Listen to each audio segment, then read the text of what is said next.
Olá pessoal, sejam bem-vindos ao canal Entre Linhas. É momento de nós explorarmos as entrelinhas da lição da Escola Sabatina. Pessoal, estamos entre linhas de férias e como vocês podem ver aqui, eu estou em Guairaçá, onde uma tia minha, tia Toinha, uns primos meus moram. Estamos aqui na Praça Souza Naves, é a praça central aqui da cidade. Vamos dar continuidade ao estudo sobre Cristo em Filipenses e em Colossenses, pessoal.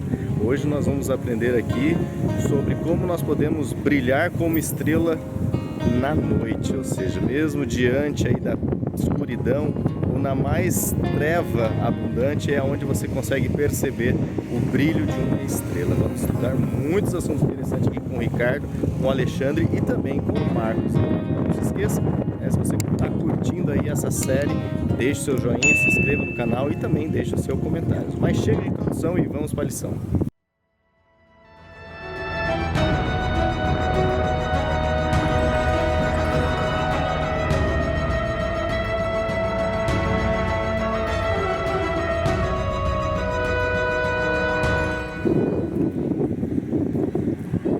Bom pessoal, não se esqueça novamente, deixar seu comentário. Estamos lendo todos aqui e na medida do possível estamos também respondendo. É muito bom ler os comentários, ler o pessoal que toda semana acompanha aqui o estudo com a gente, beleza? Mas antes de eu chamar aqui o Ricardo, gostaria, claro, de mais uma vez chamar aquele que conduz realmente a nossa mente a entender os assuntos eternos de forma bastante reta, bastante confiante, que é o Espírito Santo. Vamos orar então?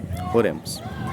Senhor Deus, nosso Pai, obrigado, Senhor, por mais um dia, obrigado aí pela viagem com a família, obrigado pelos parentes estarem bem e obrigado porque estamos aqui para mais uma vez estudar esse assunto importante, ó Pai. Como nós podemos brilhar em meio às trevas? Nos ajude a entender ainda mais, de forma muito prática, o que vamos aprender aqui com o Ricardo, com o Alexandre, com o Marcos André, com a Tua Palavra, Senhor. Guia-nos, humildemente oramos em nome de Jesus. Amém. Então chega aí, Ricardo, agora é com você. Bom, vamos lá, gente. Então, chegamos na lição número 5. Lição número 5, o título da lição da semana é Brilhando como estrelas na noite. Eu vou começar pela palavra mais fácil, noite, é Laila, né? Inclusive, eu estou gravando agora aqui de noite, então Laila Tov, Leculan, boa noite a todos. E agora vamos para as outras que tem alguma carga de dificuldade, né? A primeira expressão que eu quero destacar para vocês é brilhar, né? Brilham.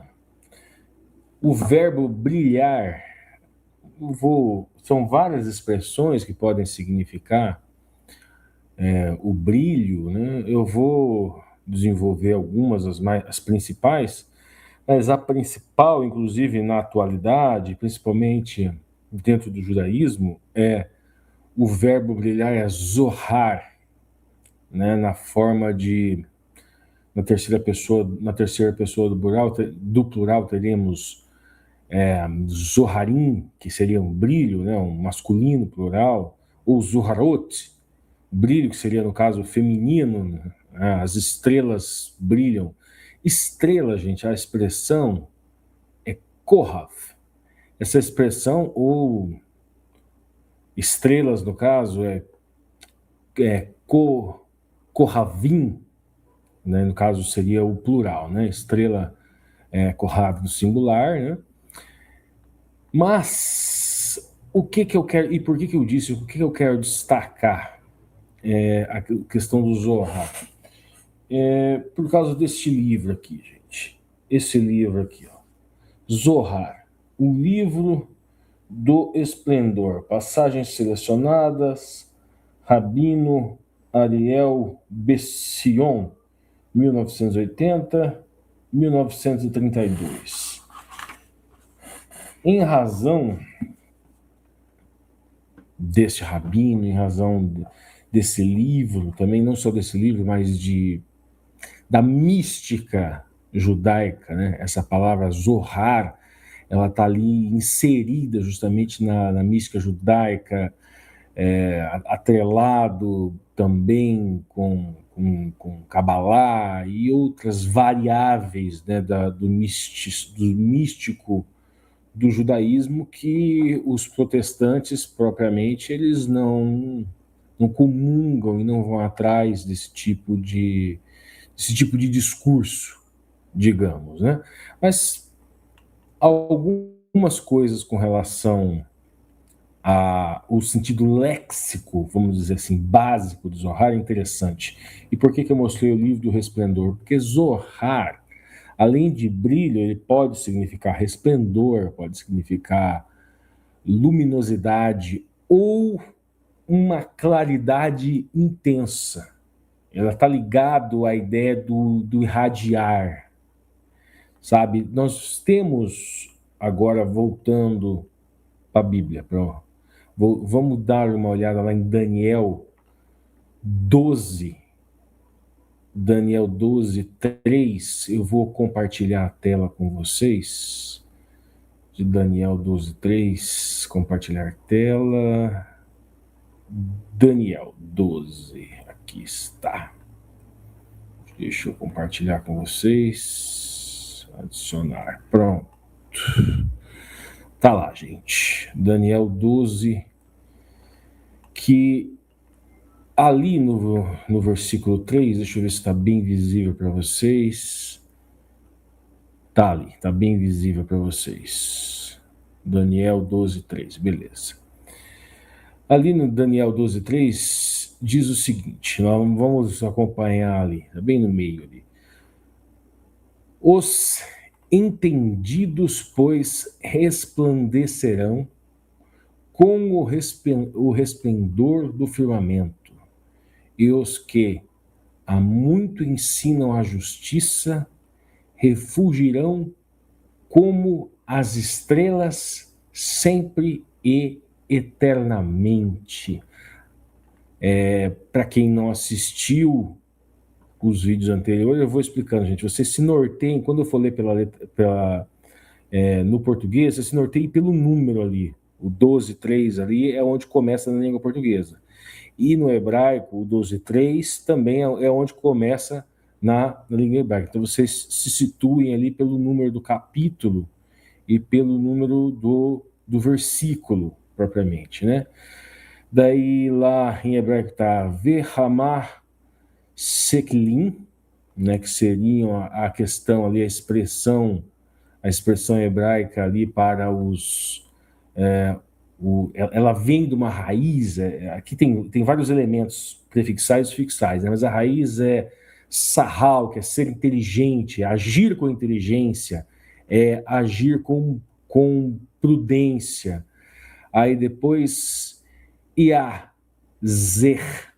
zerhut, né, essa expressão hebraica aqui, ela significa brilhar.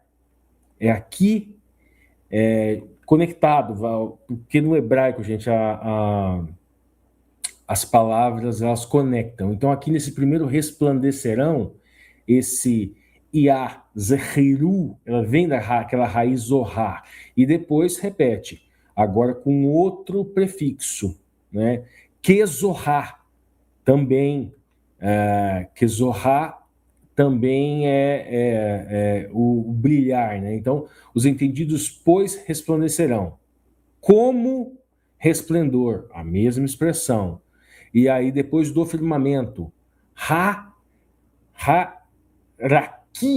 que é aquela mesma expressão que tem no Gênesis, né, do firmamento, a separação do firmamento. E depois,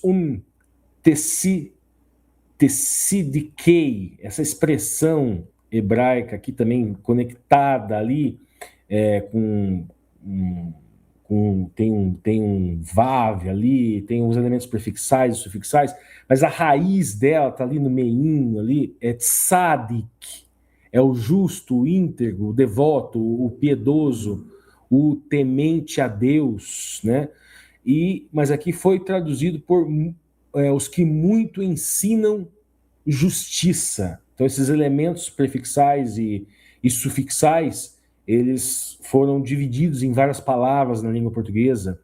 Depois, harabim, essa expressão hebraica, ela é o Rabin, ela significa, ela vem de Rav, né? Ela pode significar mestre, mas ela também ela pode significar um sentido assim de quantidade, né? Mas aí depois nós vemos caravim, e aqui é que nós vemos aquela expressão que nós trabalhamos lá no título, né? Conectada também. Ela vem aqui ela foi construída, ela é da mesma raiz de estrela, mas Coravi seria um sentido mais de estrelado, e o Coravim nós podemos dizer que vem daquela mesma raiz de estrela. Então os sufixos e os prefixos eles se juntaram para as estrelas e daí Leolam, Vaed. Esse Olam é o eternamente.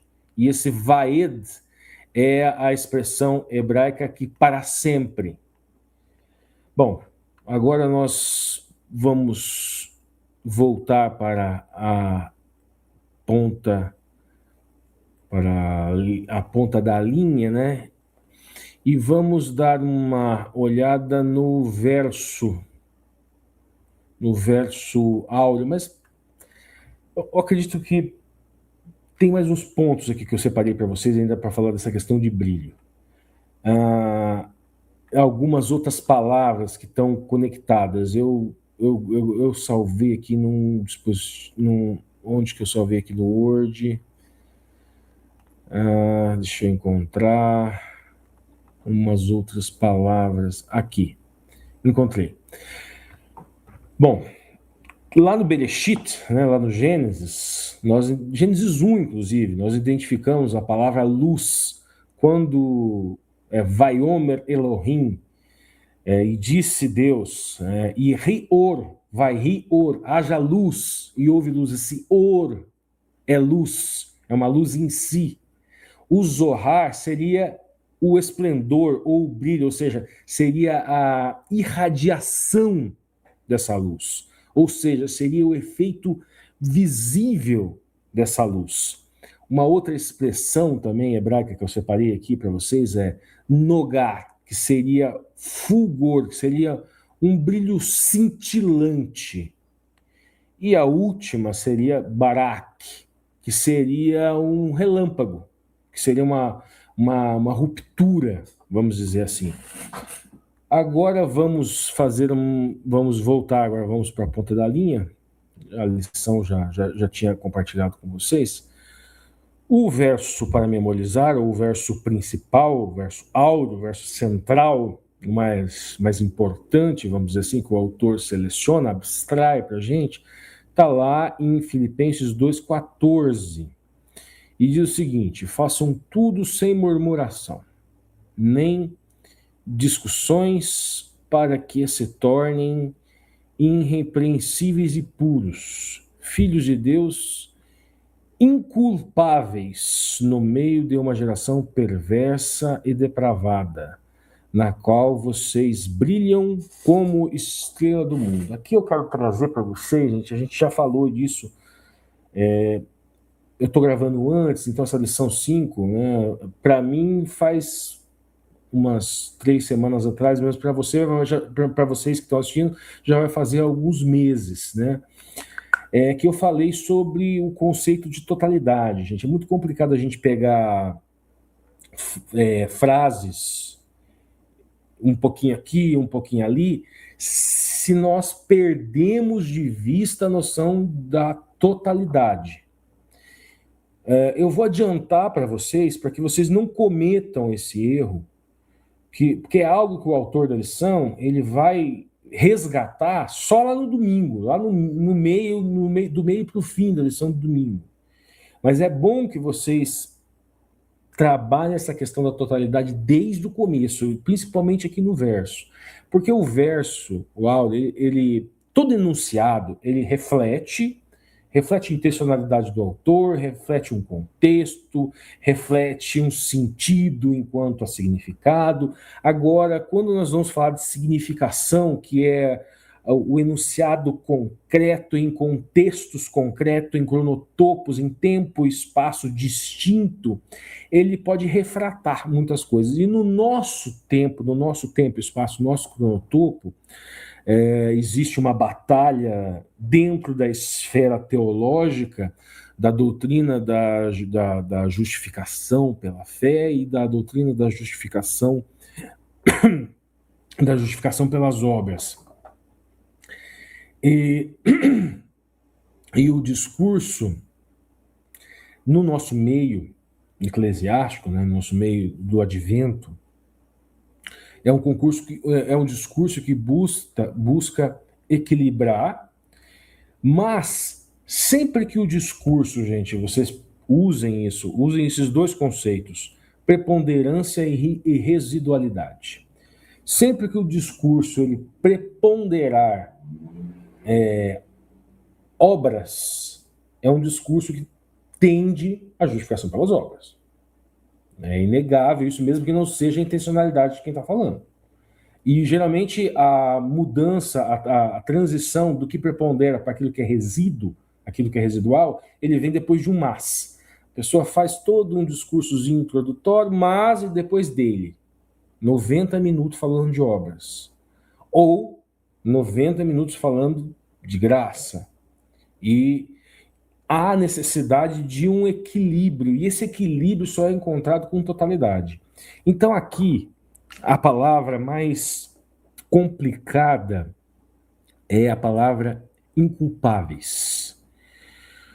Só que essa palavra inculpáveis, ela vem acompanhada, esse signo inculpáveis, ele vem acompanhado de os signos anteriores e signos posteriores. Se nós lembrarmos da carta de Paulo, e eu já estou adiantando um pouco do domingo aqui já no verso, tá? Aos Romanos, e nós vamos ter que buscar totalidade e síntese aqui nessas cartas aos Romanos. Por quê? O que acontece lá na carta aos Romanos? Capítulo 1, vai se falar o porquê que os gentios são indesculpáveis. Depois, 2, ali ainda tem uma intersecção ali no 2, mas o 2 e o 3 ali vai começar a falar dos judeus, porque que os judeus, o judeu étnico, ele é indesculpável perante Deus. Depois 3 e 4 ali vai transitar, vai começar. Aí a frase more que eu vou trazer para vocês. Para que serve a lei? Né? Porque ele começa a discorrer o porquê que os gentios são indesculpáveis, porque na natureza eles teriam uma Torá, eles teriam uma instrução numa Bíblia que foi escrita na própria natureza. E por que os judeus são indesculpáveis? Porque, além disso, eles têm uma Torá escrita. E daí, depois, o apóstolo Paulo, eu acredito que no versículo-chave a lei existe para que toda boca se cale e ninguém se enxergue indesculpável perante Deus. Esse seria o papel da lei. Então, se você lê de uma forma desatenta o verso aqui, e filhos de Deus inculpáveis. Só que não é o mesmo contexto, gente. Porque lá no Romanos tem todo um caminho até chegar a se tornar um filho de Deus inculpável. Se você para ali no 3, você pensa, no capítulo 3 e no começo do 4, você pensa que existe uma contradição nas cartas. Mas a gente precisa continuar, a gente precisa buscar essa totalidade. Aí no 4 ele já vai começar, ele vai trazer Abraão, vai começar a explicar isso daí. Bom, primeiro parece uma coisa meio pessimista, 1, 2 e 3, mas ele começa a mudar. O ritmo começa a mudar. Tem um ritmo ali que traz um peso, né? A imagem discursiva ela é pesada, traz aquela imagem discursiva da culpa. Aí depois com o Abraão já começa a amenizar. Então o movimento já começa um movimento inverso. Abraão teve tzedakah, teve justiça imputada. Depois começa a falar de Adão, bem resumidamente, né? Que por Adão entra o pecado no mundo e por Cristo sai o pecado do mundo. Vocês veem agora outras imagens discursivas sendo colocadas e amenizando e revertendo aquele ritmo pesado dos primeiros capítulos. Depois você começa a trabalhar com a alegoria do casamento, e que a mulher, no caso a igreja, no caso a comunidade, né, ela teria casado com a lei. E para ela se livrar desse casamento, não é a mulher que morre, não é a lei que morre, é a mulher, é o próprio ser que morre.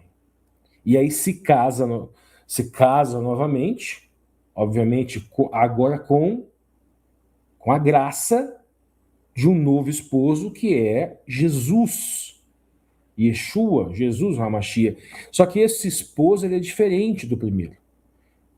E aí é onde tem aquele equilíbrio discursivo entre aquilo que nós poderíamos chamar de graça e obras. Esse novo esposo é um esposo diferente. Enquanto a lei não perdoa, a lei ela aponta o pecado, esse esposo, ou seja, a graça de Cristo, não é que também, de certa forma, não aponte, mas ele ajuda agora a esposa a cumprir essa lei. Então aí tem esse movimento aí.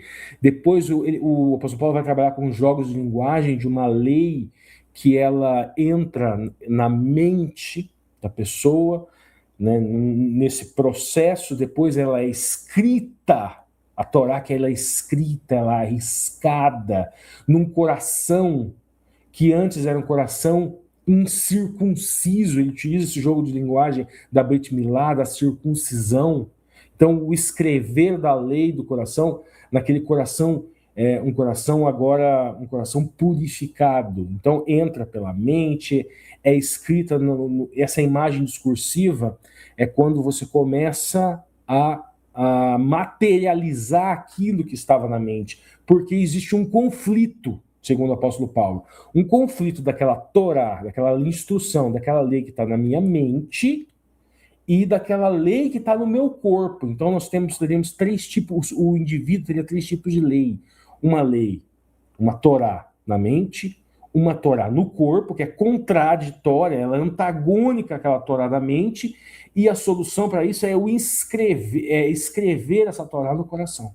Aí ele utiliza um novo recurso.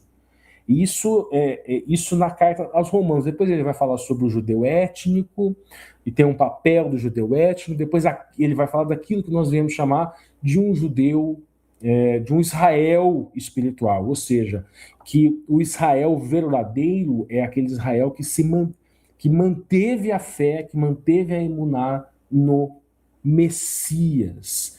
Então, essa totalidade... Então, para você ser considerado um filho de Deus, você tem que passar por todo esse processo. Então, filho de Deus inculpável é quem passou por, quem entendeu, quem solucionou aquele conflito, daquela instrução que estava na mente, mas que era antagônica daquela lei, daquela instrução que estava no corpo, e que gradativamente ele começa a escrever essa instrução no coração por ações, e assim ele se torna, através daquela justiça que foi imputada a Abraão, que foi falado lá no 3 e no 4 livro de Romanos, se torna inculpável. Assim é que ele se torna inculpável. Então, filhos de Deus, inculpável no meio de uma geração perversa e depravada. Então, trabalhamos com essa questão de totalidade. Vamos trabalhar, então, agora aqui com uma questão de estética da criação verbal desse verso. O que nós vemos aqui? Nós vemos aqui no começo, logo no começo, nós vemos o apóstolo Paulo ele começa falando de murmuração. Ele começa com um ruído, vamos dizer assim. Isso, é um ruído discursivo. Ele tem uma estética aí onde o apóstolo Paulo ele vai tentar limpar o espaço discursivo com um choque. E depois ele vai silenciar esse ruído posteriormente, né? Então tem uma estética negativa inicial, sabe? A criação verbal ela começa por uma subtração, sem murmuração, ou seja, ele retira, ele nem disputas interiores, racionalizações, né, digamos assim. Depois nós identificamos ali uma outra estética ali de uma forma, um modelo, digamos assim, como uma forma visível que no enunciado concreto. Não é apenas uma intenção moral, mas é uma configuração estética de um sujeito ético. É uma forma muito bem composta, sem rachaduras, ou seja, sem fissura, ele é íntegro, sem mistura, irrepreensível. A palavra aqui, a palavra grega, ela também pode ser traduzida por sem fissuras. Eu vou compartilhar com vocês aqui uma imagem e para a gente trabalhar um pouco com traduções. Para a gente trabalhar um pouquinho com traduções e daí eu acredito que vocês vão entender um pouco melhor na língua portuguesa. Compartilhar tela.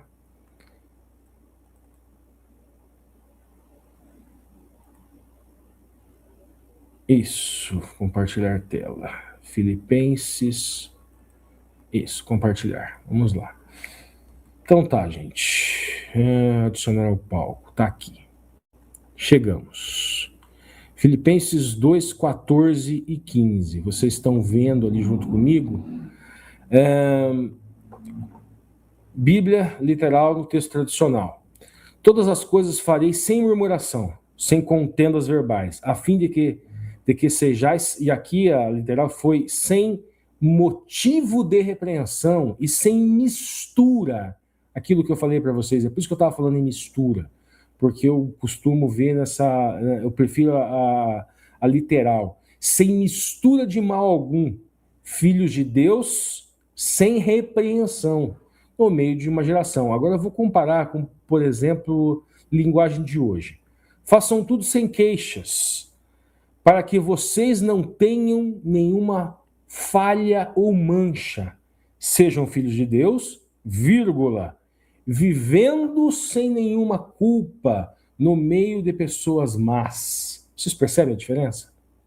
Como parece que as versões, aquelas versões que escolhem uma estética, uma interpretação mais aberta, menos literal, elas acabam fazendo escolhas teológicas.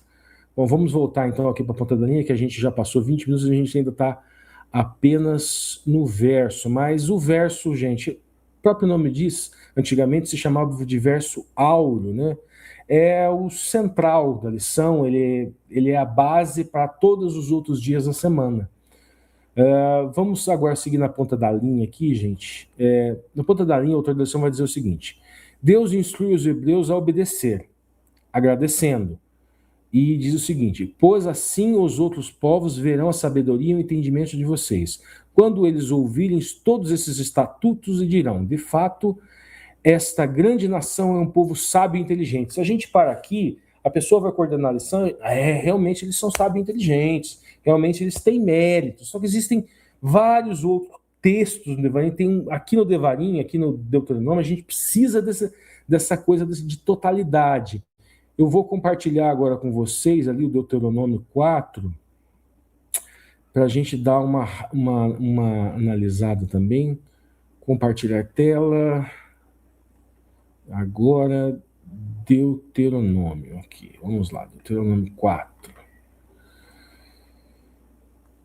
Adicionar ao palco. Remover, adicionar ao palco. Beleza. Bom, vocês estão vendo aí Deuteronômio, tá bem visível para vocês. Deuteronômio 4 tá bem visível para vocês. No Deuteronômio, gente, nós vemos ali A gente, Deuteronômio 4 e 6, que está ali na ponta da linha, é isso. Deuteronômio 4 e 6. Diz o seguinte lá: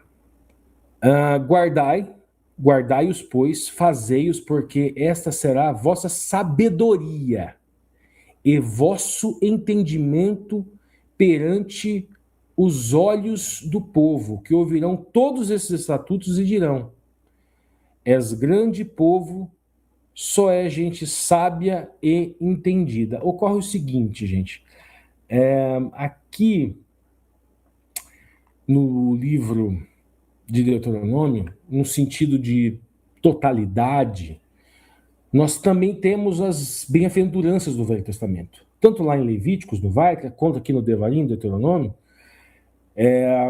tem uma espécie de profecia com relação a esse povo, que será visto como sábio entre outros povos, em várias circunstâncias isso realmente aconteceu, mas existe uma imagem discursiva, existe uma estética de condicionalidade, que você já percebe aqui mesmo no texto, que muitas vezes pode ser mal interpretado.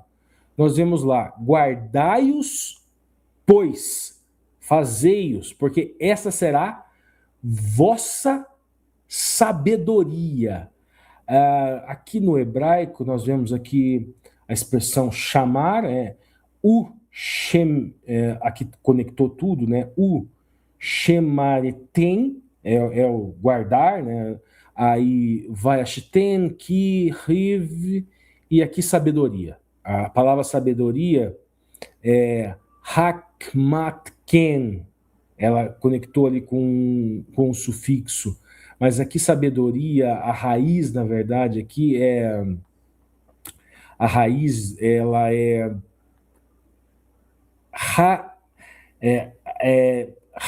Rahan, vamos dizer assim, que seria o inteligente, seria o sábio, ou seria o especialista, né? Nós podemos também associar essa sabedoria com habilidade, perspicácia, mas também ela pode ser traduzida por prudência. Essa expressão Hokmah, inclusive na árvore da vida, e eu vou trazer aqui o Zohar de novo, isso daqui também esse candelabro aqui no misticismo judaico, ele é símbolo um pouco incompatível com o discurso adventista, né, a questão da árvore da vida, mas Hokmah seria uma das safiras, das sefirot, né, mas nós não trabalhamos com Kabbalah, nós não trabalhamos com árvore do conhecimento dentro do pensamento cristão, é só uma entrelinha aqui. Então aqui sabedoria, Hokmah, né, só que é a sabedoria, se essa sabedoria passa por todo aquele processo que o apóstolo Paulo falou. Essa sabedoria, ela precisa se tornar, aqui no texto nós vemos, vosso entendimento perante os olhos dos povos. Os povos iriam ver e entender que esse povo é um povo de gente sábia, apenas se eles guardassem o estatuto. E o apóstolo Paulo explica muito bem como é esse processo. O apóstolo Paulo ficou tempos na Arábia para conseguir entender essa conexão, como essas duas dimensões, essa dimensão da graça, essa dimensão das obras, elas caminham lado a lado e elas convergem na graça de Cristo. Porque emuná, ao mesmo tempo que é fé, ela também é um cargo ou função. Então, uma pessoa, quando ela aceita uma fé, ela aceita um ministério, ela aceita um cargo, uma função específica, que ela pode ser como Sansão, cumprir no meio aos trancos e barrancos, como Salomão, que no final da vida deu alguns tropeços, como Davi, ou seja, ele tem os tropeços, mas a função ela permanece, ele permanece na fé, e ele cumpre aquela emuná, aquela fé para a qual ele foi chamado. Agora, a questão de salvação é uma questão diferente, é uma questão de graça e passar por aquele processo que o apóstolo Paulo explica muito bem lá em Romanos. Vamos voltar para a ponta da linha, gente. Séculos depois, Jesus declarou: eu sou Vamos trocar aqui para vocês de novo, né? Vamos voltar então para a ponta negra, vou remover aqui. Não posso me esquecer desse fluxo, né, de troca de imagens para vocês não se perderem. Então vamos voltar para a ponta da linha. Séculos depois, Jesus declarou: eu sou a luz do mundo, quem me segue não andará nas trevas, pelo contrário, terá luz. Ele também disse: vocês são a luz do mundo, então lá em Mateus. Então ele associa, ele faz um diálogo entre João e Mateus aqui, né? Ou seja, Jesus é a luz do mundo e vocês que levam o evangelho também são luz do mundo. Mas como ser luz? Aqui fica a pergunta do autor da lição, que vai ser respondida ao longo da semana. Nós já respondemos boa parte analisando o verso áudio, somente por meio de uma conexão profunda com Jesus. Luz que ilumina toda a humanidade. Então, em João 9, Paulo explicou: Deus o exaltou sobremaneira, exaltou, no caso, Jesus. Ele deu um nome, um shem, uma reputação, que está acima de todo nome, de toda reputação, para que esse nome, para que essa reputação, para que se dobre todo o joelho. Você lembra? A lei é para que toda boca se cale e ninguém se enxergue desculpável perante Deus. Agora, o nome de Jesus é para que todo o joelho se dobre e toda a língua confesse que Jesus é Cristo, o Senhor. A luz e o poder do céu estão disponíveis a todos os que se rendem a Jesus, naquele processo lá de Romanos que a gente já falou. No entanto, muitas vezes esperamos que Deus faça tudo, ou deixamos que nossos planos e ideias interfiram. Por isso a palavra de Paulo aos Filipenses continua relevante. Agora que a gente já fez, fica até mais fácil da gente ler. Agora que a gente já adiantou um pouco lá do domingo, né? Agora eu vou compartilhar com vocês aqui a parte do domingo. Com vocês aqui, parar, compartilhar imagem. Já vai aparecer aqui para mim, gente, apareceu. Lição número 5, domingo. Compartilhar imagem. Adicionar ao palco. Beleza. Tá lá, deixa eu dar uma conferida para ver se tá certa a passagem, isso mesmo. Lição de domingo, 25, muito bem. Tá num tamanho bom para vocês.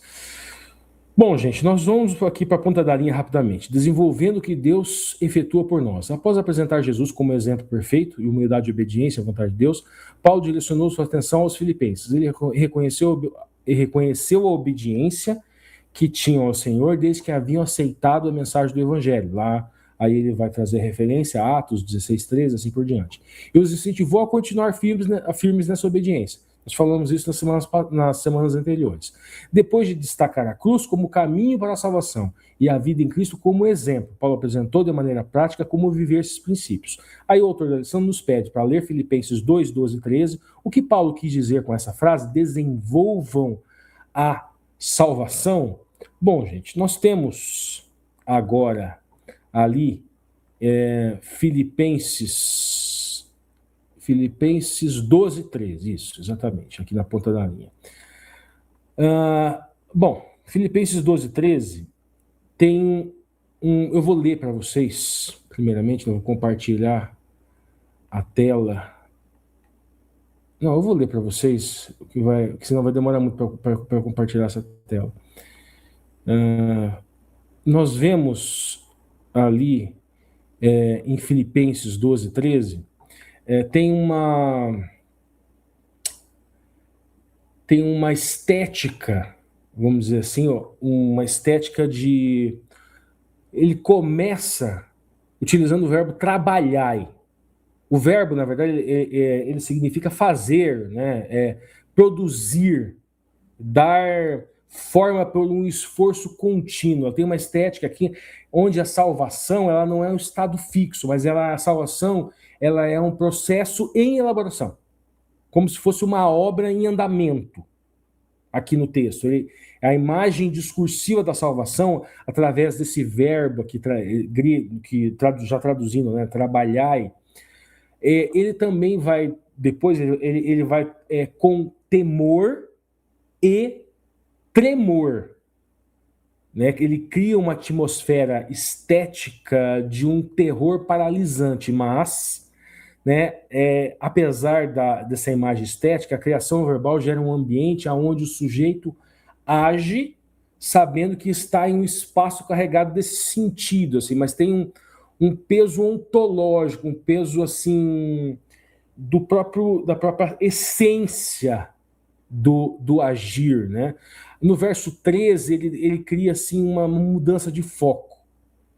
O foco muda de um gesto visível, né, e para um sujeito interior, onde ele utiliza as palavras operar e energizar.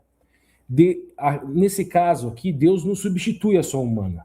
Mas o que Deus, a imagem discursiva desse Deus, nesse processo de salvação, ela energiza o interior. É como se o humano fosse a forma visível.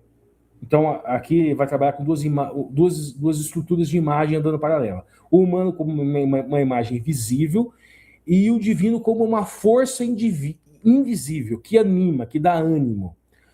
O apóstolo Paulo, ele segue, né? O Paulo, ele cria agora um paralelismo estético entre a vontade, entre a intenção e a obra propriamente realizada.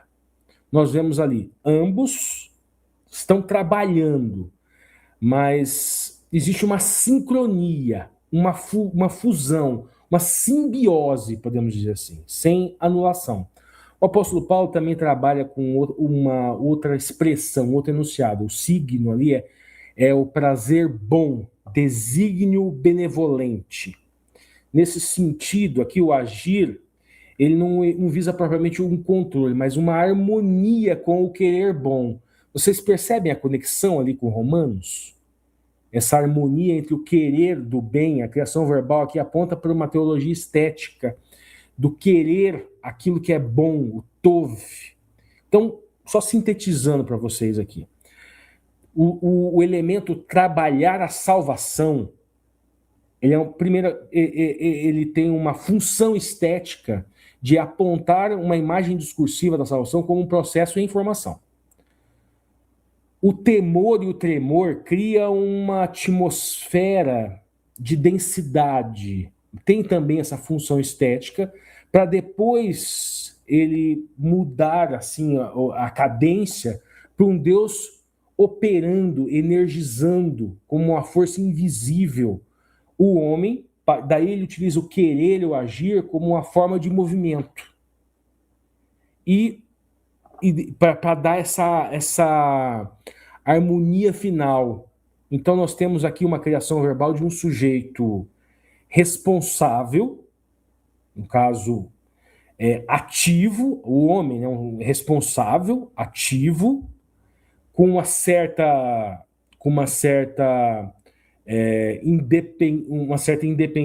independência, não, com uma certa conexão. Ele precisa de uma conexão, um ser que ele não é autossuficiente.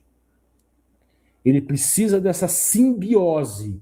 Então, o apóstolo Paulo trabalha com imagens discursivas, onde ele cria uma conexão de uma força do divino, invisível, com uma força humana visível.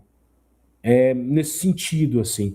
Então, o apóstolo Paulo, ele trabalha com a salvação. A salvação, ela propriamente, ela já é uma realidade ali. Nas lições passadas, a gente trabalhou com Filipenses 1 e 29, onde a salvação já era uma realidade. Depois, nas lições posteriores, trabalhamos como a salvação, que ela já foi inaugurada como uma obra de ação de graças. Agora, em Filipenses 2:13, nas anteriores também, nós trabalhamos, a salvação ela já está em vocês. E agora, na lição da semana, a salvação é um desenvolver, é um processo, é um dar forma. Então, esse desenvolvam é no contexto da vida comum, é no contexto da unidade, é no contexto da humildade, é no contexto da ausência de murmuração. Então, a salvação ela não é um projeto solitário, mas ela é uma obra coletiva também. É uma obra para a comunidade, uma comunidade viva, que está em processo, que decide passar por esse processo. E principal, onde aquela energia invisível que atua no homem visível, ela também se torna visível para o mundo. Então, ele começa a trabalhar no texto também com uma terceira imagem discursiva que começa a andar junto. Esse temor, esse tremor com uma responsabilidade não é um medo. Esse tremor é no sentido de uma responsabilidade, uma consciência da seriedade do processo de salvação. Esse temor, esse tremor. É um reconhecimento que está lidando com algo maior. Não é um pânico religioso, é uma responsabilidade ética. Aí no versículo 13, o Paulo ele vai falar o seguinte: porque Deus é quem opera em vocês, tanto o querer quanto o realizar. Ou seja, o ser humano atua, mas não ele não se autofunda, ele não é autodependente. A ação humana é uma resposta, não é uma origem. Então a origem é naquela energia, não é propriamente na ação humana. Lembre do caminho, como ele vai construindo. Então o que o Paulo quis dizer com desenvolva a salvação? Façam com que a salvação de Deus ela opere em vocês, ela se torne forma de uma vida concreta, visível, responsável, coerente. Ou seja, vivam como materializem esse processo de salvação na dimensão social. É mais ou menos nesse sentido. Aí na ponta da linha, para a gente acelerar, gente, Paulo não apresentou um evangelho diferente do que expõe em Romanos. Está aqui, ó. Está aqui porque eu peguei lá do Romanos e coloquei lá no começo. Então a gente não precisa recapitular agora. Sua mensagem está em harmonia com o evangelho da justificação pela fé. Nós já trabalhamos lá no verso áureo isso, que pregou em Filipos e em outros lugares. Contudo, é fundamental considerar tudo o que a Bíblia ensina sobre determinado tema, que é o que eu falei lá no começo sobre totalidade, especialmente sobre a salvação, que muitas vezes pode ser mal compreendido. Então, isso daqui nós já trabalhamos esse parágrafo lá no começo. Aí a última pergunta e os dois últimos parágrafos para a gente encerrar, lê Romanos 3, 23 e 24, 5, 8 e Efésios 2, 8. Bom, eu vou, para acelerar, não vou ler os versículos para a gente andar um pouquinho mais rápido, eu vou direto para a interpretação que eu separei aqui. Bom, primeiro ali, Romanos a gente já trabalhou, né, gente? Todos pecam, carecem da hora de Deus, então a gente já trabalhou. Então a gente pode passar mais rápido aqui, né? Aqui o apóstolo Paulo, ele ensina um problema universal de todos, que todos são indesculpáveis perante a lei, né? E que precisam morrer para a lei e para poder se libertar para aquele casamento simbólico com o Cristo, que precisa escrever a Torá na mente, que ela vai entrar em conflito com a Torá do coração, com a Torá do corpo, e que depois nesse casamento com Cristo vai passar por um processo que o esposo, poderíamos dizer assim, que é o esposo que começa a escrever essa instrução no coração. O escrever dessa instrução no coração é o que o apóstolo Paulo está dizendo aqui, dessa salvação em movimento, dessa salvação, desse processo de salvação, digamos assim, né? Então nós vemos ali, Romanos está bem tranquilo, a gente trabalhou lá no começo, então a gente pode passar, a gente vai ali para Efésios 2:8, porque pela graça sois salvos, mediante a fé, e isso não vem de vós, é dom de Deus, não de obras, para que ninguém se glorie. Então nós vemos aqui o Paulo, ele esclarece a graça como uma origem, a fé como um chamado, um vaikra, um meio de acolhimento. E a exclusão dessa glória humana que ela, na verdade, ela é trapo de imundícia, você exclui a glória humana, e a salvação por essa fé não meritória, mas é uma fé que ela é recepcionada, assim como Abraão teve justiça imputada, ele esclarece que isso é um dom ali em Efésios. Assim a gente vai concatenando todas as cartas, né? E nós vemos em Efésios 2:20 a finalidade da salvação. Pois somos feito dele, criados em Cristo Jesus, por boas obras. Mas essas boas obras, nós temos a salvação é pelas obras de Cristo. Mas não significa que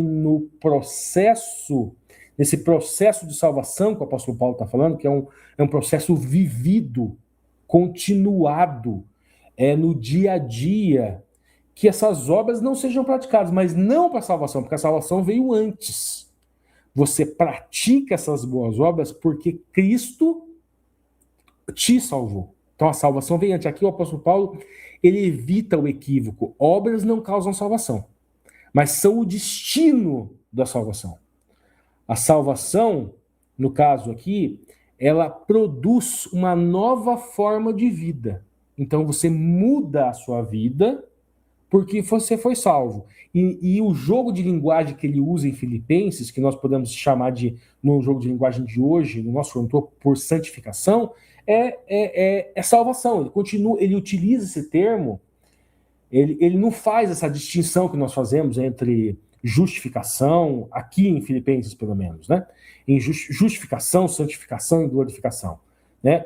Nós fomos justificados na cruz por Cristo, somos santificados na vida, por aquele processo que nós já explicamos, né? E esse processo de santificação é o que o apóstolo Paulo está chamando aqui de salvação, uma salvação concreta. Ele utiliza a expressão salvação para explicar aquilo que no nosso jogo de linguagem moderno ou contemporâneo, ou melhor, contemporâneo, nós chamamos de santificação. Então, vou continuar na ponta da linha e vou encerrar agora, né? A salvação, sem dúvida, é obra de Deus. Não temos nenhum crédito por ela. Olha, veja que o autor, ele começa lá com algumas coisas que pode refratar discursos diferentes, mas ele termina no domingo sanando qualquer tipo de equívoco. Então, a pessoa, às vezes, que vai passar a lição meio sem ler os dias da semana, meio sem preparar, vamos dizer assim, ela pode cair nesse equívoco e escorregar, né? Então, vamos lá. A salvação, sem dúvida, é obra de Deus e não temos nenhum crédito nela. Até mesmo a fé é um dom que recebemos com a atuação do Espírito Santo. Embora nossas obras não possam nos salvar, Deus, por meio do novo nascimento, nos concede nova vida espiritual, capacitando-nos na realização de boas obras. O Espírito de Deus opera em nós, habilitando nossa vontade para escolher o que é certo, resistir à tentação e tomar as decisões corretas. É dessa maneira que desenvolvemos aquilo que Deus efetua em nosso interior. O temor ou tremor, no caso aquele sentido, aquela noção de responsabilidade, isso não significa que devemos temer o julgamento de Deus sobre nossos esforços, muitas vezes imperfeitos, para obedecê-lo. Tremor se refere a uma reverência que devemos ter diante da presença de Deus e a consciência de nossa necessidade. E aqui eu termino com aquela pergunta retórica que ele sempre pergunta: você já percebeu Cristo agindo em sua vida? Ao mesmo tempo, a natureza pecaminosa resiste ao que Deus realiza em nós. Nós já explicamos isso quando nós falamos da lei da mente, a lei da carne, né? O que fazer para vencer essa tendência? O apóstolo Paulo explica na carta aos Romanos, na carta aos Filipenses e nas suas cartas, né? Então agora eu encerro, agora eu deixo com o Alexandre. Olá, pessoal do canal Entre Linhas. Aqui estamos mais uma semana para o estudo da lição da Escola Sabatina. Ainda em ritmo de férias, né? Já passaram sábado e domingo aí com o Ricardo. Obrigado, Ricardo. Obrigado, Lúcio. Agora vocês seguem comigo na lição de segunda-feira. Ainda estamos falando da ideia de unidade bastante, seguindo, né, a leitura do texto de Filipenses, principalmente como guia central do estudo. E nessa semana a gente está falando um pouco do aspecto de ser luz, de brilhar como luz. Na lição de domingo a gente falou um pouco com o Ricardo aí da ação de Deus na produção dessa luz em nós. E agora a gente segue na lição de segunda-feira. A lição de segunda-feira tem por título Luz em um Mundo Escuro. E a gente segue naquela dinâmica de ler o texto, né? De Filipenses 2, e lá no verso 15 e 16 fala da expectativa, né? De que nós sejamos irrepreensíveis e sinceros. Que nós sejamos irrepreensíveis filhos de Deus no meio de uma geração corrupta. O aspecto que eu quero destacar aqui é esse aspecto do ser irrepreensível. O que é ser repreensível primeiro, né? Alguém que é repreensível é alguém que é digno de repreensão, é alguém que demanda, que necessita receber uma repreensão. Ser irrepreensível não é a mesma coisa que ser impecável. São coisas diferentes. Impecável é aquele que não tem pecado. Então, é aquele que atingiu um nível de santidade absoluta. E a gente sabe, de acordo com o próprio texto de Paulo, que isso não é possível. Portanto, ao falar aqui de sermos irrepreensíveis, filhos de Deus, né, sinceros e irrepreensíveis, Paulo não está falando para a gente ser impecável, mas Paulo está falando para que nós não sejamos dignos de repreensão. O que seria ser digno de repreensão? Vamos imaginar uma criança. Uma criança que recebe uma instrução, recebe uma orientação que é adequada à sua idade, que é adequada à sua condição, e que desobedece essa orientação. Essa criança é repreendida. O cuidador dessa criança deve chegar para ela e falar: olha, você agiu errado, não é assim que se age, isso aqui está errado, aquilo ali está errado. Agora, se eu pegar uma criança e demandar dela uma tarefa que é inadequada à idade, e essa criança errar, imagina aí, vou pegar uma criança de 10 anos e vou colocar ela para construir uma parede de uma casa sozinha. Essa parede provavelmente vai ficar torta, né? Se essa criança não receber uma instrução adequada. E essa parede vai cair. Essa criança é merecedora de repreensão? Não. Porque essa criança, ela não é impecável, ela erra. E o erro é adequado à sua condição de criança. Se a gente trazer para a nossa vida espiritual agora, eu entendo que ser irrepreensível é alguém que está firmado em Cristo tentando acertar. Significa que vai acertar o tempo inteiro? Não, às vezes vai meter os pés pelas mãos, às vezes vai pecar, às vezes vai falhar. Mas vai trazer um coração arrependido, vai pedir perdão e, portanto, é irrepreensível. Se torna digno e merecedor de repreensão, precisa receber a repreensão aquele que não reconhece o próprio erro, aquele que não está disposto a se arrepender, aquele que não está disposto a mudar, aquele que não se engaja num esforço para a transformação de si e do próprio caráter. Esse é aquele que é digno de repreensão. Porque senão a gente vai para esse texto aqui e ele se torna uma negação da graça, uma negação da misericórdia, e ele se torna um texto para a gente defender perfeccionismo, que acaba gerando um problema, e não me parece ser a intenção do autor aqui, nem a intenção de Paulo ao escrever o texto. Segue falando que nós devemos ser irrepreensíveis filhos de Deus no meio de uma geração corrupta. E aí o autor da lição, ele fala, né, de como no meio de uma noite escura, uma pequena luz, ela se torna muito mais visível. Num ambiente muito iluminado, né, com bastante poluição visual, a gente fala, se a gente olhar para a noite em qualquer grande cidade, né, qualquer grande centro urbano, você olha para o céu e você não consegue ver as estrelas, você não consegue ver os planetas, você não consegue ver os corpos celestes direito, porque o seu olho e a atmosfera ao seu redor está contaminada por um excesso de luzes locais. De igual forma, o autor da lição vem falando aqui que no meio de uma noite mais escura, a luz da verdade, a luz da autenticidade do Evangelho, ela brilha com mais força, quer dizer, ela se torna mais visível.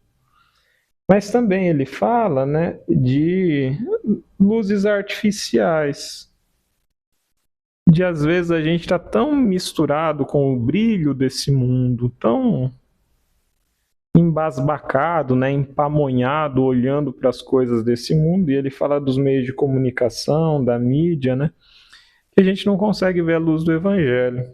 E aí o autor fala o seguinte, ó, os modernos meios de comunicação frequentemente não oferecem conteúdos puros, edificantes e inspiradores.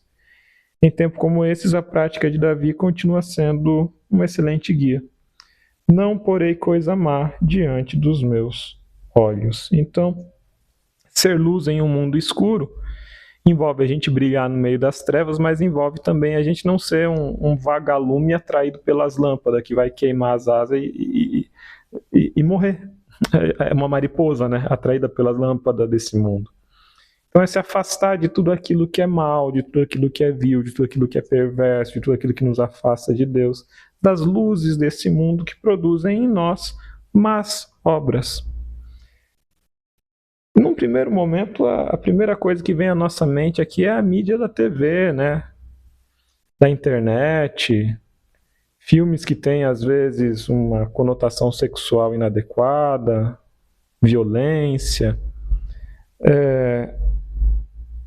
Eu quero falar, porém, de uma das luzes desse mundo que está se disseminando muito no meio da nossa membresia e que a gente, às vezes, nem percebe, que é os vídeos de YouTube e os grupinhos de WhatsApp, sabe? Estava conversando outro dia com uma pessoa adventista, não vou entrar em detalhes de quem é para não expor ninguém, né? Mas estava conversando outro dia com uma pessoa adventista e ela falando umas coisas absurdas de fake news, assim. Não, porque agora tal juiz vai ser preso porque foi decidido pelo general não sei lá quem.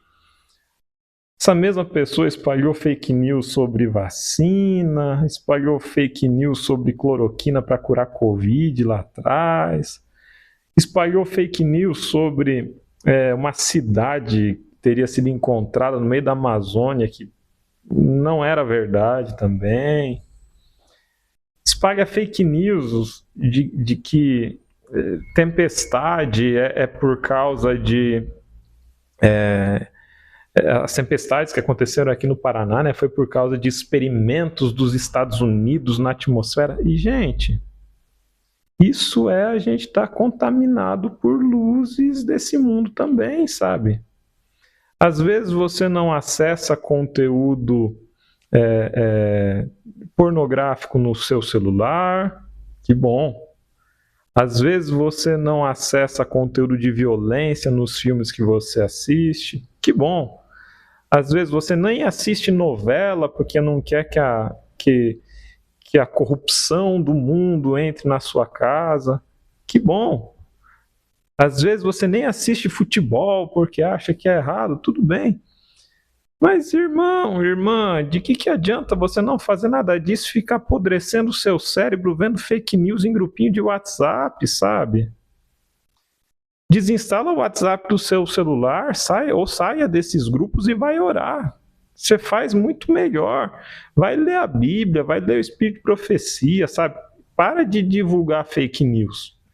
Essa divulgação de fake news é tão pernicioso, é tão maligno, se não mais do que tudo o resto que a gente falou. Então, quando o autor aqui, muito acertadamente, fala dos problemas do meio de comunicação, e fala da escolha de Davi, né? Não porei coisa má diante dos meus olhos. Gente, fake news também é coisa má, tá?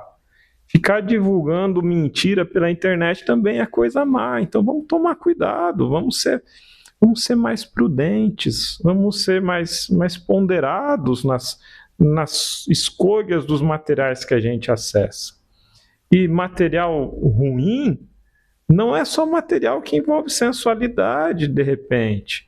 Uma sensualidade inadequada, fora de contexto. Material ruim é também fake news, tá?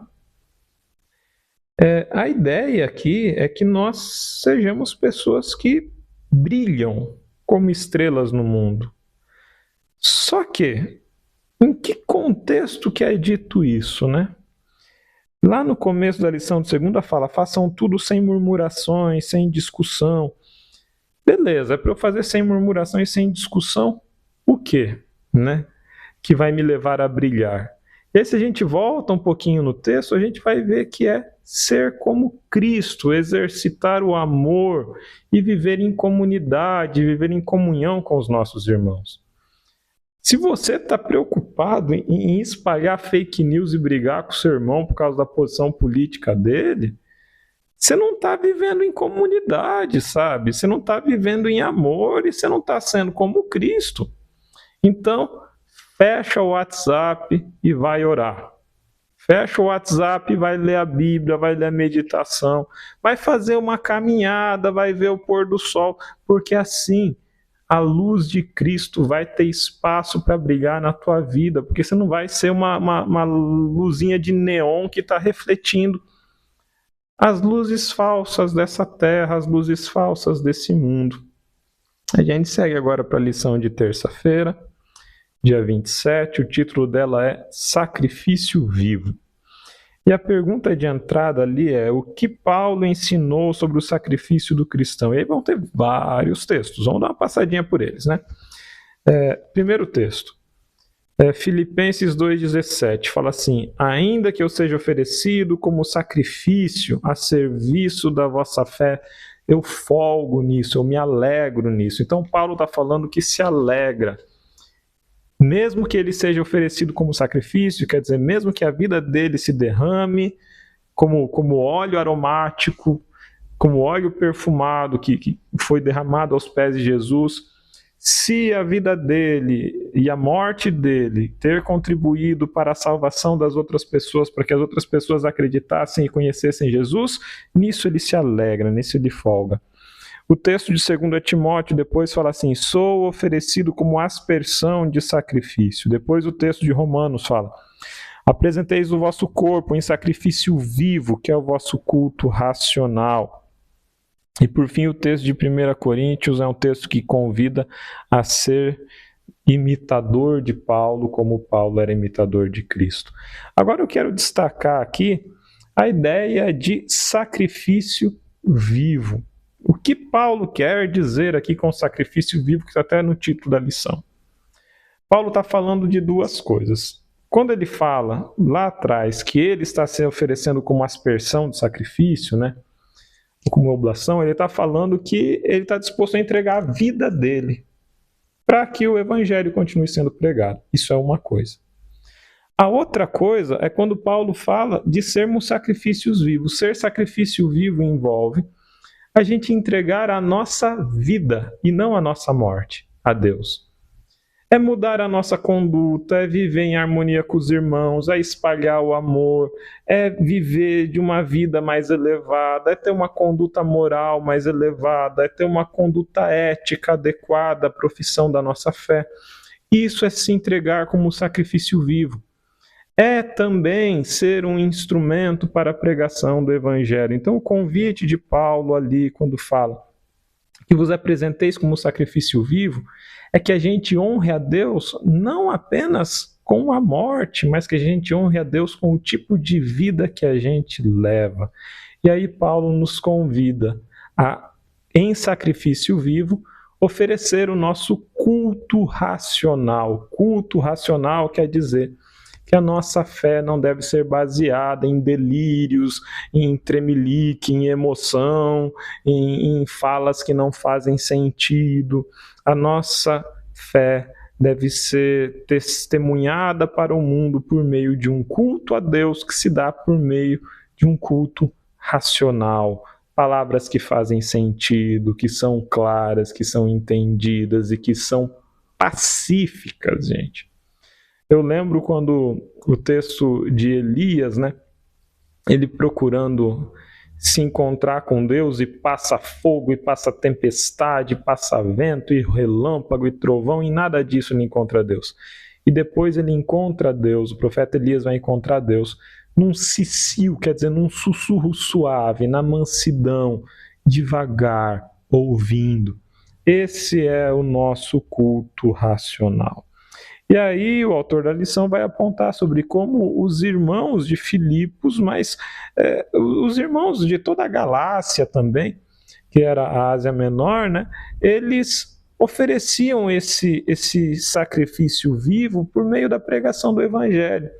Eles espalhavam o Evangelho de casa em casa, eles abriam seus lares para o estudo da palavra e eles defendiam a sua fé com base nas Escrituras, quer dizer, o culto racional. É isso que Deus pede de nós e é vivendo assim que a nossa luz vai brilhar. Quando você pegar a próxima corrente de WhatsApp que cair no seu celular dizendo uma mentira absurda, e esse ano a gente já prepara o coração porque vai ter muito, né? É ano eleitoral.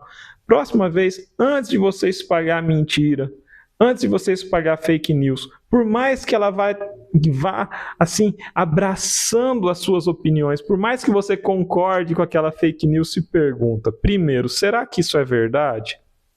Será que eu não estou sendo feito de tolo? Será que isso não é só uma luzinha absurda desse mundo que não faz o menor sentido?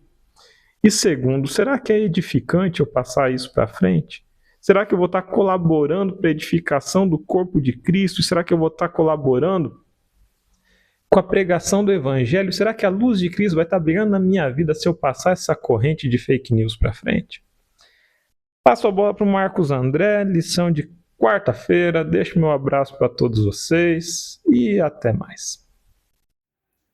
Obrigado, Alexandre. Obrigado também ao Ricardo e ao Lúcio pelas participações. E agora vamos dar continuidade ao estudo da lição na parte de quarta-feira, que tem o título Caráter Provado. Esse título é uma referência a Timóteo.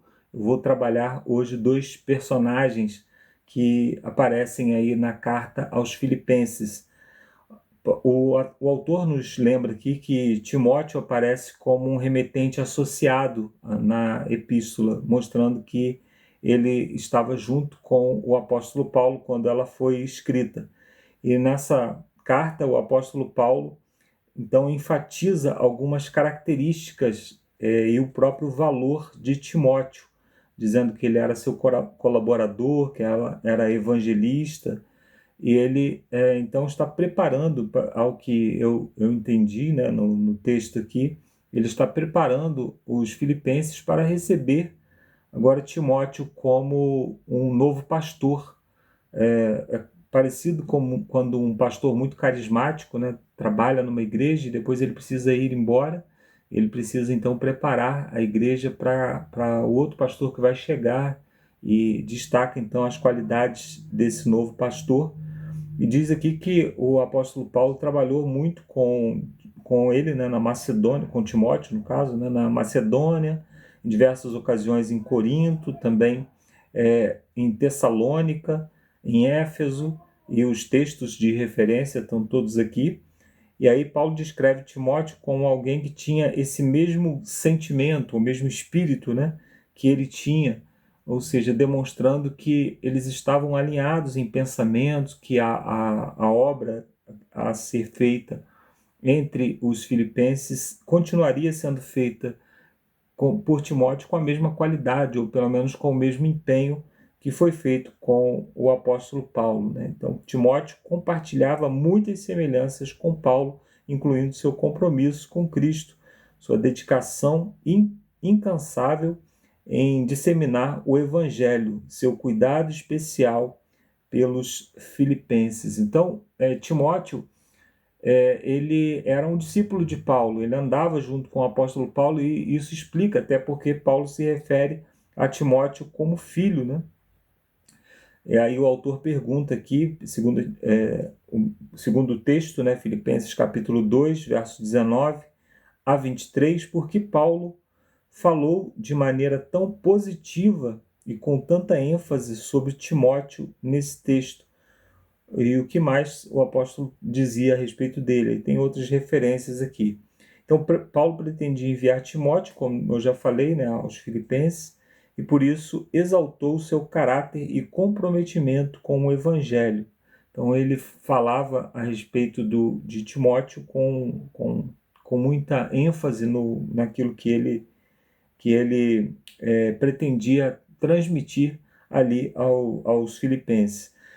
Outra qualidade de Timóteo destacada por Paulo é seu caráter provado, ou seja, demonstrando que ele já tinha passado por algumas circunstâncias e se saiu bem, né?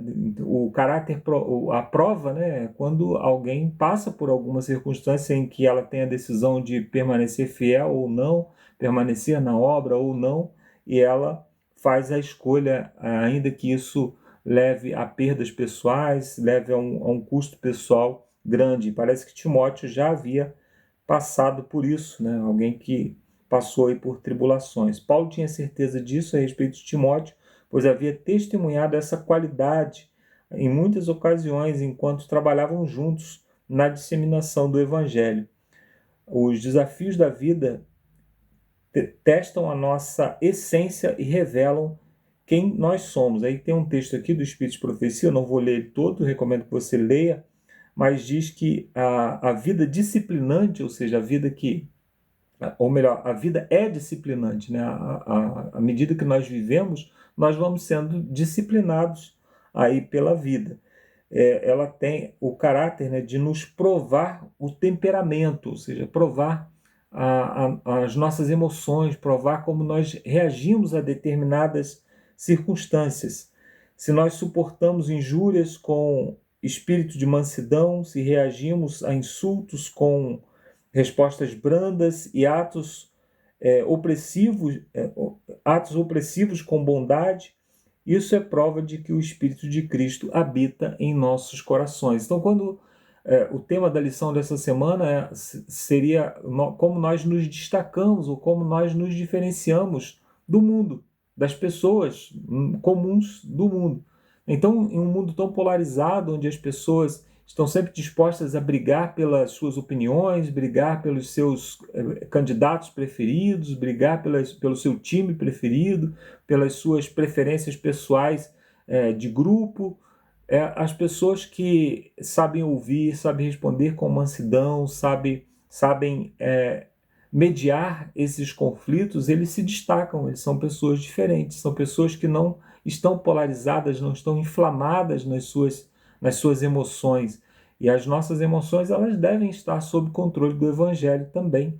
Como nós estudamos na semana passada, né, Paulo fala das intenções, daquilo que nós temos dentro do coração, que é diferente das ações, né? As ações, nós podemos pensar o que fazer ou não, né? Nós podemos pensar como agir, mas como reagir, geralmente nós não temos tempo para pensar. Eu chego na igreja, alguém fala uma palavra que não me agrada, a minha reação, eu não estava planejando aquilo, então a minha reação, ela diz muito a respeito de quem eu sou, de como eu me porto diante dessas determinadas situações. Então, como que nós moldamos as nossas reações?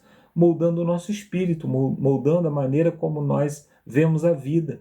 Se eu vivo inflamado em meus pensamentos, né, vivo aí nas redes sociais querendo xingar todo mundo, ainda que eu não faça isso, né, ainda que eu não vá lá e poste um comentário, ainda que eu não faça, mas se na minha mente eu estou inflamado o tempo todo, então a minha reação provavelmente ela vai ser uma reação coerente com aquilo que eu tenho pensado. Então nós precisamos dominar o nosso espírito no campo do pensamento. E para isso nós precisamos buscar a presença de Deus, buscar o Espírito Santo em nós. E aqui o autor ainda diz, outro texto, que diz assim: todo obstáculo que encontramos, as circunstâncias da vida, né, são lições práticas na aplicação dos princípios da vida cristã. Então, cada circunstância que nós passamos na vida, né, no trânsito, na família, na igreja, isso são provas, né, do nosso caráter, são oportunidades de nós demonstrarmos que tipo de caráter nós estamos desenvolvendo à luz do Evangelho, ou à luz daquilo que o mundo tem aplicado. Nós é que decidimos, né, naquilo que nós pensamos. Aquilo que nós pensamos fatalmente se transforma em palavra, aquilo que se transforma em palavra vai se transformar também em ação, e as ações elas costumam moldar o nosso caráter. Nós não vamos levar para o céu nada desse mundo, com exceção do nosso caráter. Então, se o nosso caráter está sendo moldado por pensamentos impuros, por pensamentos maliciosos, por pensamentos odiosos, nós precisamos tomar conta para que isso não esteja moldando o nosso caráter, e o nosso caráter se não for provado, não for aprovado por Deus, né, não vai ser, nós não vamos ter como levá-lo para a eternidade, né? Então, nós, ainda continuando no texto aqui, diz que desenvolvem semelhança com Cristo no caráter e distingue o cristão do mundano. Então, o que vai decidir realmente de que lado nós estamos, se nós estamos ao lado de Cristo ou ao lado do mundo, é as nossas reações, a maneira como nós reagimos às circunstâncias da vida. O autor ainda pergunta, aqui na perguntinha de rodapé, você tem suportado com paciência as provações, as dificuldades e os contratempos da vida? Por meio dessas experiências, você tem se tornado mais disciplinado? Então, como que você tem reagido às circunstâncias da vida, né? Você tem sido uma pessoa reativa, uma pessoa que briga sob qualquer circunstância, uma pessoa que reage com aspereza, ou você tem sido uma pessoa branda, humilde, como Jesus? Lembrando que uma frase também de Ellen White, né? Jesus nunca negligenciava uma verdade, mas ele dizia tudo com amor. Então, a maneira como nós dizemos as verdades do Evangelho, ainda que elas sejam verdades, ainda que elas sejam ditas de maneira enfática, elas têm que ser ditas com amor, com intenção de restauração e não com intenção de confronto. Cristão não vive para confrontar, cristão vive para amar, né? Então, na parte de quinta-feira, nós temos aqui Epafrodito, exemplo dos que merecem honra. Então, Epafrodito, ele é relatado ali no texto, né, logo na pergunta, Filipenses capítulo 2, versos 25 a 30, ele é chamado por Paulo como irmão, cooperador e companheiro. E Epafrodito quase morreu por causa da obra de Cristo, ajudando Paulo em nome dos filipenses. Ele provavelmente era de Filipe também, era um filipense, e então ele é mencionado por Paulo como sendo um assistente quando os filipenses não podiam estar presentes. Epafrodito estava lá presente, auxiliando o apóstolo, né? Epafrodito ele é mencionado apenas na carta aos filipenses. Seu nome é associado à deusa Afrodite, mostrando que ele vem de um contexto pagão. Paulo o descreveu como cooperador, e a expressão também que ele usou, companheiro de lutas, né, sugere que Epafrodito enfrentou conflitos ao pregar o evangelho, chegando a arriscar a própria vida. Epafrodito foi enviado para atender às necessidades de Paulo na prisão e cuidar de outras demandas. Ele também foi o responsável por entregar as ofertas financeiras enviadas pelos filipenses, como está lá em Filipenses capítulo 4, verso 18. A carta aos filipenses é um recibo. Paulo está fazendo essa carta para dizer, olha, recebi aquilo que vocês me enviaram. Então, Epafrodito foi o mensageiro, né, foi aquele que levou as doações. Lembrando que no passado, inclusive o autor destaca isso aqui, as prisões não eram como as prisões de hoje, que as pessoas recebiam refeições, tinham ali um mínimo de dignidade. Não era assim. Se você não tivesse alguém que assistisse na prisão, você poderia morrer de frio, você poderia pegar uma pneumonia ali, você poderia passar por situações bastante difíceis. Não existia lá os direitos humanos, né, para defender as pessoas que estavam presas. Então, as pessoas dependiam da assistência dos seus companheiros, sejam familiares ou, no caso de Paulo aqui, da igreja que dava assistência a ele. Então, Epafrodito ele foi enviado com esse propósito, ele foi enviado para levar essas doações e também prestou assistência. Ele mesmo ficou doente, como a carta relata, o que preocupou bastante os filipenses, mas ele, segundo o apóstolo Paulo, ele ficou mortalmente doente, mas Deus o curou, e agora ele estava sendo enviado de volta para, provavelmente como portador dessa carta também, para consolar ali os filipenses.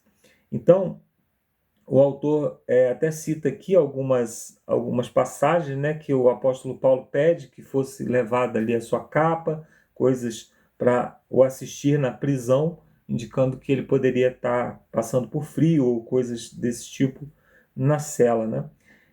Epafrodito, ele foi o portador,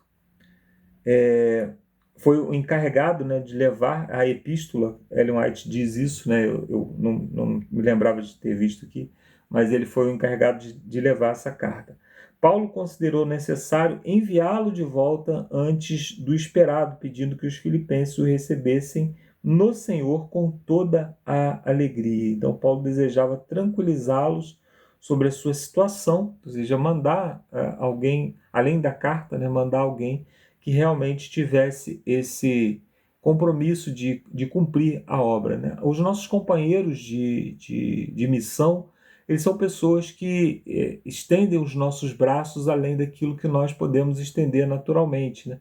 O apóstolo Paulo envia aí Timóteo, provavelmente para ser um pastor ali naquela igreja, envia Epafrodito para levar notícias a respeito do que ele estava passando, e essas notícias alegrariam ali os filipenses por conta da preocupação que eles tinham com o próprio apóstolo Paulo. É muito importante na pregação do evangelho que estejamos cercados de pessoas que sejam capazes de nos representar. Como Paulo aqui tinha Timóteo, que ele dizia que tinha o mesmo espírito que ele tinha, Epafrodito, que o representava muito bem com amor. Esses dois passaram por circunstâncias de provação muito severas junto com o apóstolo Paulo e foram aprovados. As provações que nós passamos, além de provar o nosso próprio caráter, prova também as amizades verdadeiras, aqueles que estão conosco na hora da provação, aqueles que estendem a mão quando nós estamos necessitados. É muito fácil alguém estar do nosso lado quando nós estamos colhendo boas vitórias, quando nós estamos passando por circunstâncias boas, mas aqueles que permanecem ao nosso lado nos momentos difíceis, aqueles que estão ali para nos abraçar no momento de luto, esses devem ter um valor especial na nossa vida. Então, que Deus nos abençoe, que possamos aí ocupar esse papel na igreja, né, o papel de bons amigos, de pessoas que socorrem, que acolhem, mas que também possamos nos cercar de pessoas que nos auxiliem na pregação do Evangelho, nos auxiliem nas nossas missões. Muitas vezes nós temos a tendência de ser centralizadores, né, querer fazer tudo do nosso jeito, mas como o apóstolo Paulo que treinou Timóteo, como o apóstolo Paulo desenvolveu vínculos de amizade com Epafrodito, nós também podemos nos cercar de pessoas que nos auxiliem na missão. Eu termino aqui essa minha participação e agora você fica com o Lúcio, com as perguntas de sexta-feira e a oração final. Que Deus nos abençoe e até a semana que vem com mais um estudo da Palavra de Deus, se Deus assim nos permitir. Valeu, Marcos, valeu, Alexandre, valeu, Ricardo, valeu a todo mundo que tem acompanhado. E que tema, hein, pessoal? Esse tema está sendo muito profundo, que a gente possa realmente, né, criar raízes em muitos temas aqui estudados.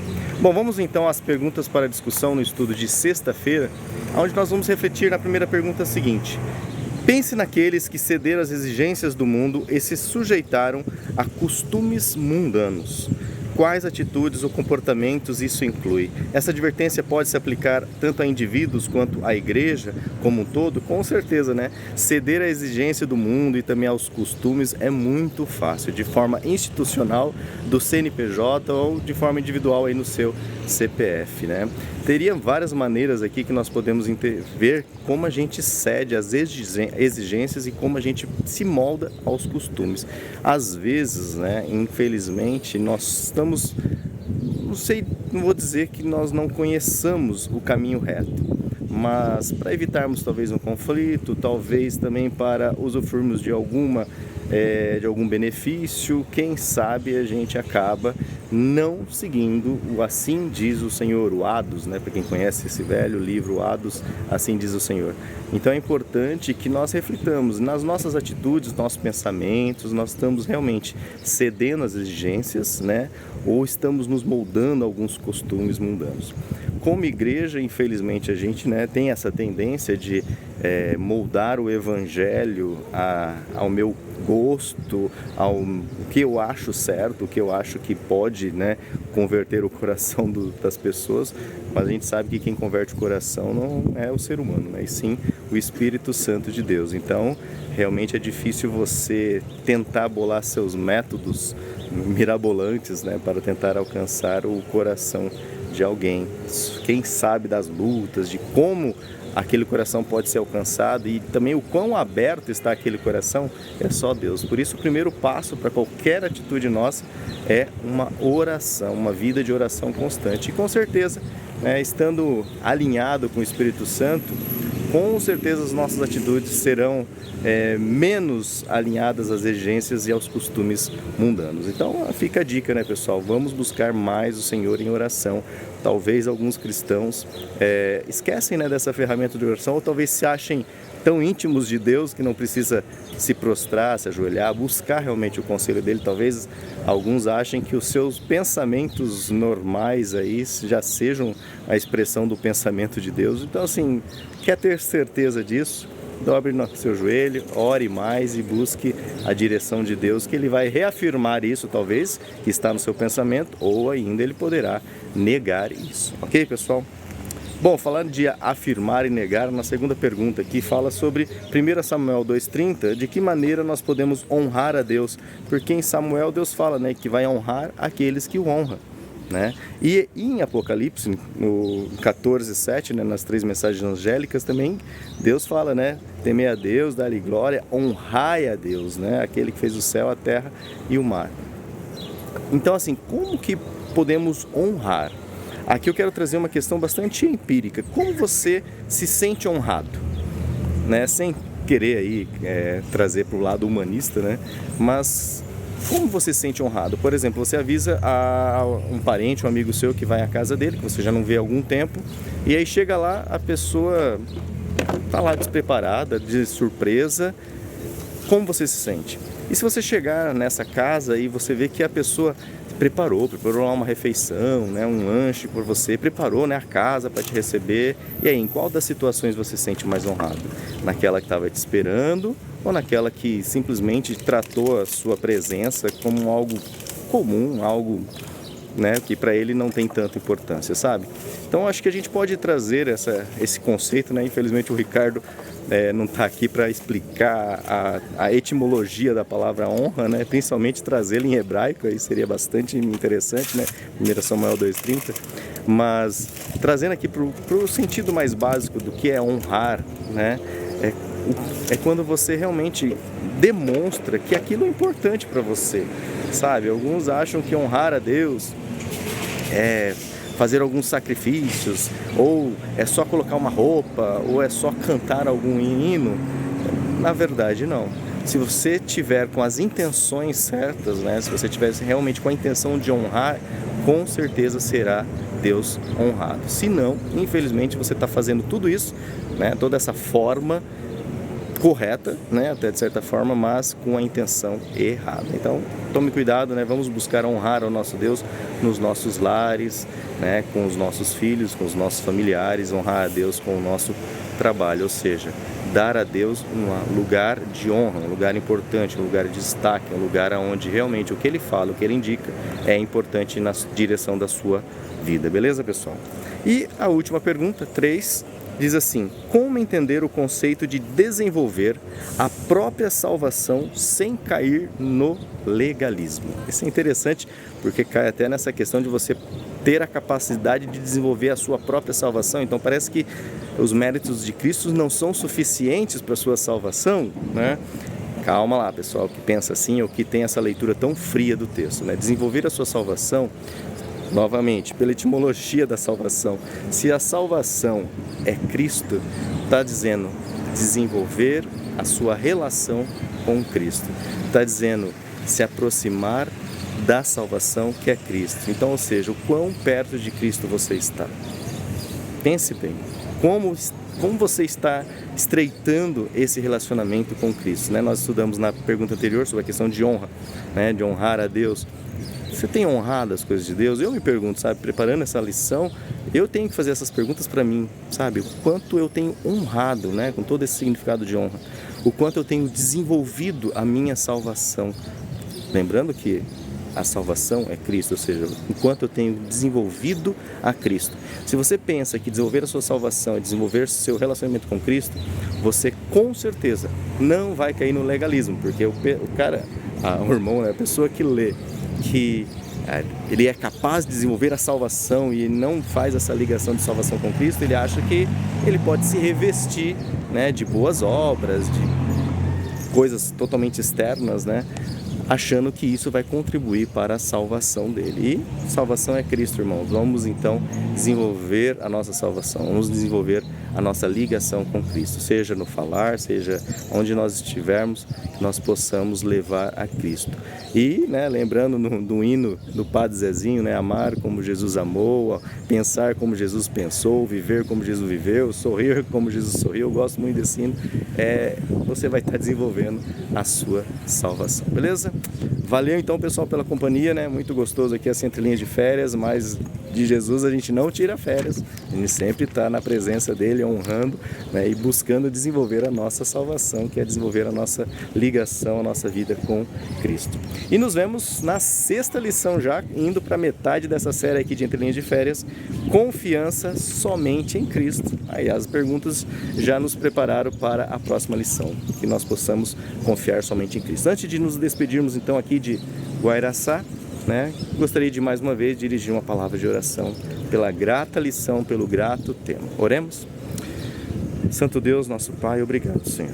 Obrigado porque a cada dia nós nos alimentamos da Tua Palavra, assim como nós nos alimentamos do alimento, assim como nós hidratamos nosso corpo com a água física, nós estamos aqui a cada dia buscando o Espírito Santo, nos hidratando e nos alimentando espiritualmente. Pai, que as lições aqui discutidas, os termos, os teoremas, as teses, ó Pai, possam ser praticadas em nossas vidas. Perdoa-nos, somos imperfeitos, mas estamos aqui te buscando humildemente, em nome de Jesus. Amém. Então, pessoal, fica aí um abraço. Até a 6ª lição. Tchau, tchau.